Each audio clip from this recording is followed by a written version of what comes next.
I still remember the weight of those words, how they sank into me heavier than the blow itself. It happened so fast. One moment I was sitting at the dining table finalizing citations for my thesis, my fingers moving almost on instinct after weeks of living and breathing research. The next, he was standing over me, eyes narrowed, jaw clenched, holding my laptop like it was something disgusting. "Leech!" he spat. "You don't deserve a future." Before I could even process it, he swung.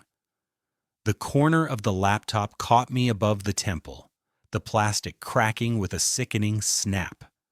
My body jolted back. The sound of shattering plastic and keys scattering across the floor blended with the sharp ringing in my ears. I froze. My hands hovered midair, still shaped like I was typing. My brain was trying to catch up to reality. Was this actually happening? The man who taught me how to ride a bike, who used to bring me hot chocolate on rainy days, had just smashed my lifeline to pieces. I touched my head. My fingers came away with a faint smear of red. The sting wasn't just physical. It was the deep, burning humiliation that comes when someone you trust makes it clear you mean nothing to them. I wanted to scream, to grab the broken laptop and shove it back at him, to demand why. But instead, I just sat there. My breathing quickened, but no sound came out. My eyes burned, but I didn't let the tears fall. Not in front of him. He stood there looking down at me like I was something pitiful. Then, without another word, he dropped the twisted remains of my laptop onto the table. Pieces of it slid to the floor.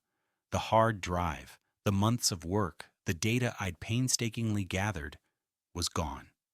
I stayed seated, staring at it like maybe if I just didn't blink, time would reverse. But all I could hear was his voice replaying in my head. "Leech, don't deserve a future." This wasn't just about the laptop. I knew that immediately. This was years of resentment finally finding an outlet. I thought about every time he'd called my studies a waste of time, every sarcastic comment about me, playing student, every time I'd tried to share a small achievement, and he'd shrugged like it was nothing. And yet, I'd never expected this. Not the night before my final thesis submission. Not when everything I'd worked for came down to the next 24 hours. I kept my head down as he walked away, the sound of his slippers dragging across the floor echoing in the silence. I could feel the pressure in my chest building, my pulse pounding in my ears.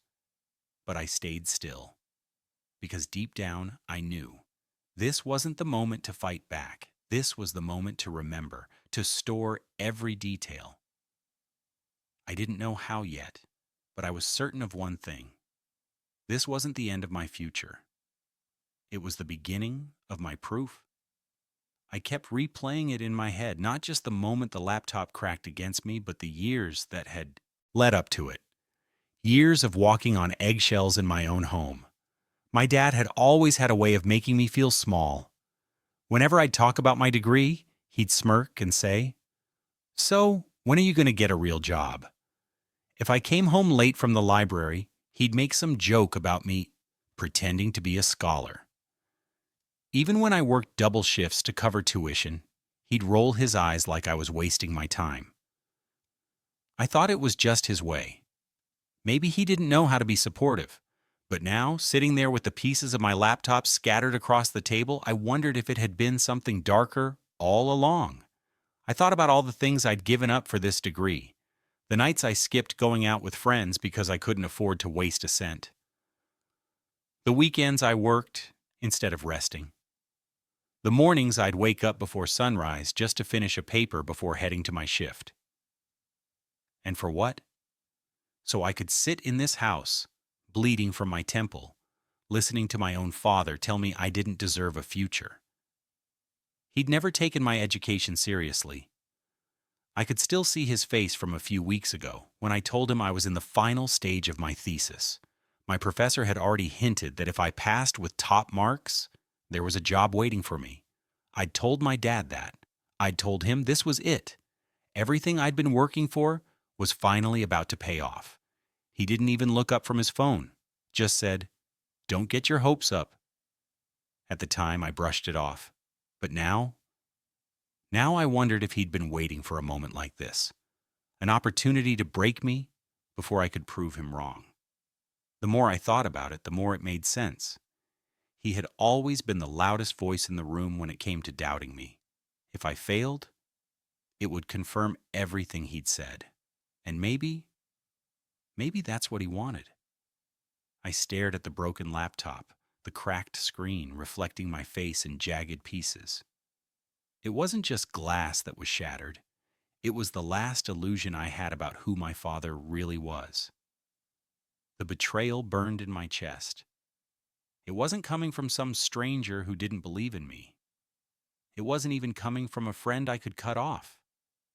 It was coming from the man whose approval I had chased my entire life. And that was the sharpest cut of all. The room was dead quiet after the slam of the door. No apology, no glance back. Just the sound of his footsteps fading into the hallway, leaving me surrounded by pieces of plastic and glass. I sat there on the floor, my hands shaking as I picked up what was left of my laptop. The hinge was split clean through, the screen flickering weakly before it went black for good. My stomach twisted. I knew what that meant. I pressed the power button again and again as if sheer will could bring it back to life. Nothing. My fingers scrambled for the hard drive, yanking it free and connecting it to the backup reader I kept in my desk. When the screen flashed on, my worst fear was confirmed. Corrupted. Unreadable. The thesis, gone. Every draft, every chart, every piece of research I had poured months into, gone in an instant. I couldn't even cry at first. My body just went still, my breathing uneven. I wasn't just losing a document. I was losing the proof that all those late nights and sacrifices had meant something. I leaned back against the wall, staring at the ceiling. I thought about the hours I'd spent building arguments, chasing citations, rewriting paragraphs until my eyes blurred. I thought about the emails from my professor, telling me how close I was to something publishable, how much promise I had. And then I thought about him. The way his face didn't change when the laptop broke, how he just walked away, like it didn't matter, like I didn't matter. Hopelessness hit me like a wave. My chest tightened, and for a moment, I let myself sink into it.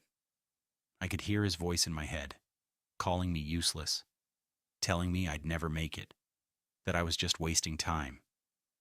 It would have been so easy to believe him, to give up, to let this be the proof he was right. But then something inside me shifted. It wasn't loud. It wasn't some dramatic burst of rage. It was quiet, cold, a slow-burning clarity that spread through me like fire catching dry leaves. Every insult, every time he had mocked my efforts, every look of disappointment when I tried to share my successes. I replayed them all, and instead of breaking me, they began to harden me. If he wanted me to quit, I wouldn't. If he wanted this to be the moment I proved him right, I'd make sure it became the moment he realized he had been wrong all along. I didn't have the luxury of time to fall apart. My submission deadline hadn't changed. The world wouldn't pause for me to lick my wounds. I picked up the cracked shell of my laptop, set it aside, and opened my old spare. It was slow, outdated, and barely functional. But it would have to do. My hands still trembled as I started typing again, but this time, each keystroke felt like a quiet act of defiance. My silence was no longer surrender. It was the beginning of my revenge. That night, I didn't sleep. Not because I wasn't tired, my whole body ached, but because quitting wasn't an option. I borrowed a battered old laptop from a friend down the street. The keys stuck. The screen had a faint crack in the corner. The battery barely lasted an hour without the charger, but it was enough. It had to be. I sat at the desk in my room, the glow of the screen the only light. My fingers moved over the keyboard in a rhythm that was half desperation, half rage. Every word I typed was a defiance I couldn't speak out loud. In the next room, I could hear him. The calm clink of a spoon against a cup, the shuffle of his footsteps on the hallway floor, the sound of a TV playing low. He was living like nothing had happened, like he hadn't shattered. My work, or my trust, just hours ago. I skipped dinner, I skipped water. The only thing I let myself do was type. My wrists started to ache, my shoulders stiff, my eyes dry and burning. None of it mattered. I was in a war he didn't even know I was fighting. The hours blurred. Midnight passed, then 2 in the morning, then 4. I barely moved except to stretch my fingers and keep the charger from slipping loose. The old laptop wheezed with the weight of my files, but it kept going. So did I. At one point, I paused, just for a moment, to send an email to my professor. I didn't tell them what had really happened. No mention of smashed laptops or insults that cut deeper than bone. I just wrote that there had been an unexpected technical failure, that I was reconstructing my work, and asked if there was any way to grant a few more hours to finalize it. The reply came back quicker than I expected. Submit by morning. That was all I needed. Permission to push through. The window of opportunity my father thought he had slammed shut was still open, just a crack, but wide enough for me to slip through. The rest of the night became a blur of keystrokes and page numbers.